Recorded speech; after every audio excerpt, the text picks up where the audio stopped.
हमारी वीडियो पसंद आ रही है तो चैनल को सब्सक्राइब करें। मध्य प्रदेश के उज्जैन में महाकालेश्वर ज्योतिर्लिंग की कैसे हुई उत्पत्ति। उज्जैन महाकाल की नगरी। मध्य प्रदेश राज्य के उज्जैन नगर में स्थित महाकालेश्वर मंदिर को सभी जानते हैं। यह मंदिर भारत के 12 ज्योतिर्लिंगों में से एक है। ज्योतिर्लिंग मतलब वह स्थान जहां भगवान शिव ने ज्योतिर्लिंग स्वयं स्थापित किए थे। पुराणों, महाभारत और कालिदास जैसे महाकवियों की रचनाओं में इस मंदिर का मनोहर वर्णन मिलता है। पुराणों में शिव का नाम रुद्र रूप में आया है। रुद्र संहार के देवता और कल्याणकारी हैं। विष्णु की भांति शिव के भी अनेक अवतारों का वर्णन पुराणों में प्राप्त होता है। शिव की महत्ता पुराणों के अन्य सभी देवताओं में सर्वाधिक है। जटाजूधारी, भस्म भभूत शरीर पर लगाए, गले में नाग रुद्राक्ष की मालाएं, जटाओं में चंद्र गंगा की धारा, हाथ में त्रिशूल एवं कटी में बाघंबर और नंगे पांव रहने वाले शिव कैलाश धाम में निवास करते हैं। पार्वती उनकी पत्नी अथवा शक्ति है। गणेश और कार्तिकेय के वे पिता हैं। यूं तो इस मंदिर का काफी महत्व है।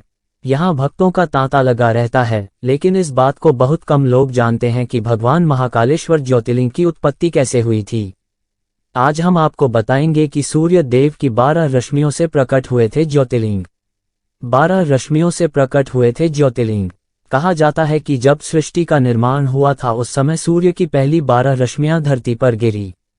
उनसे 12 ज्योतिर्लिंग बने। उज्जैन महाकालेश्वर ज्योतिर्लिंग भी सूर्य की पहली 12 रश्मियों से ही निर्मित हुआ। तब से बाबा महाकालेश्वर की पूजन उज्जैन में होती हैं। उज्जैन की पूरी भूमि को उस भूमि कहा जाता है, यानी शमशान की भूमि। भगवान महाकाल का मुख दक्षिण दिशा की ओर है, इसलिए भी तंत्र क्रियाओं की दृष्टि से उज्जैन महाकाल मंदिर का बेहद खास महत्व है। महाकाल की नगरी में हरसिद्धि, कालभैरव, विक्रांत भैरव आदि भगवान विराजमान है। उज्जैन में महाकालेश्वर मंदिर परिसर में कई देवी देवताओं के कई मंदिर हैं। महाकाल बाबा के दर्शन के लिए मुख्य द्वार से गर्भगृह तक कतार में लगकर श्रद्धालु पहुंचते हैं। मंदिर में एक प्राचीन काल का कुंड भी है। यहाँ स्नान करने से पवित्र होने और पाप व संकट नाश होने के बारे में कहा जाता है। महाकालेश्वर मंदिर 3 खंडों में है। नीचे वाले हिस्से में महाकालेश्वर स्वयं है। बीच के हिस्से में ओंकारेश्वर है। ऊपर के हिस्से में भगवान नागचंद्रेश्वर है। भगवान महाकालेश्वर के गर्भगृह में माता पार्वती, भगवान गणेश एवं कार्तिकेय की मूर्तियों के दर्शन किए जा सकते हैं। जानकारी के लिए आपको बता दें कि भगवान श्री कृष्ण ने भी अपनी शिक्षा उज्जैन से ही ग्रहण की थी। उज्जैन की ख्याति प्राचीन काल से ही धार्मिक नगरी के तौर पर देखी गई है। यहाँ लंबे समय राजा महाराजा विक्रमादित्य का शासन था। राजा को नहीं थी उज्जैन में ठहरने की इजाजत। आपको बता दें कि बाबा महाकाल सृष्टि की उत्पत्ति के साथ स्वयं प्रकट हुए थे।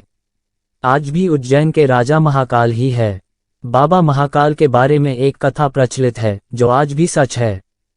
पहले किसी भी राजा को महाराज महाकाल की नगरी उज्जैन में ठहरने की इजाजत नहीं थी।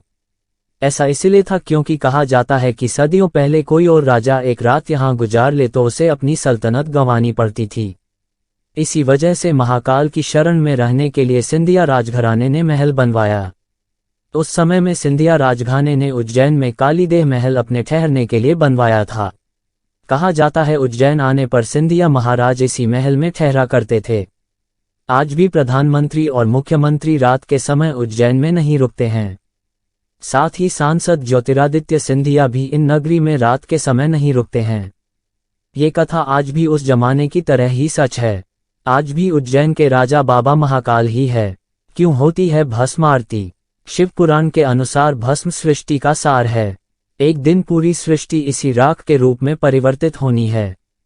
सृष्टि के सार भस्म को भगवान शिव सदैव धारण किए रहते हैं।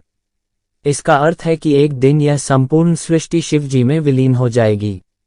भस्म तैयार करने के लिए कपिला गाय के गोबर से बने कंडे, शमी, पीपल, पलाश, बड़, अमलतास और बेर के वृक्ष की लकड़ियों को एक साथ जलाया जाता है। इस दौरान उचित मंत्रोच्चार भी किए जाते हैं। इन चीजों को जलाने पर जो भस्म प्राप्त होती है उसे कपड़े से छान लिया जाता है। इस प्रकार तैयार की गई भस्म भगवान शिव को अर्पित की जाती है। पापों से मिलेगी मुक्ति। ऐसी मान्यताएं हैं कि शिव जी को अर्पित की गई भस्म का तिलक लगाना चाहिए। जिस प्रकार भस्म से कई प्रकार की वस्तुएं शुद्ध व साफ की जाती हैं, उसी प्रकार भगवान शिव को अर्पित की गई भस्म का तिलक लगाने से अक्षय पुण्य की प्राप्ति होगी। साथ ही कई जन्मों के पापों से भी मुक्ति मिल जाएगी। महाकाल की पूजा में भस्म का शेष महत्व है और यही इनका सबसे प्रमुख प्रसाद है। ऐसी धारणा है कि वह के ऊपर चढ़े हुए भस्म का प्रसाद ग्रहण करने मात्र से रोग दोष से मुक्ति मिलती है। जय बाबा महाकाल। ओम नमः शिवाय। कृपया वीडियो पसंद आ रही है तो वीडियो लाइक करें, हमारे चैनल को सब्सक्राइब करें।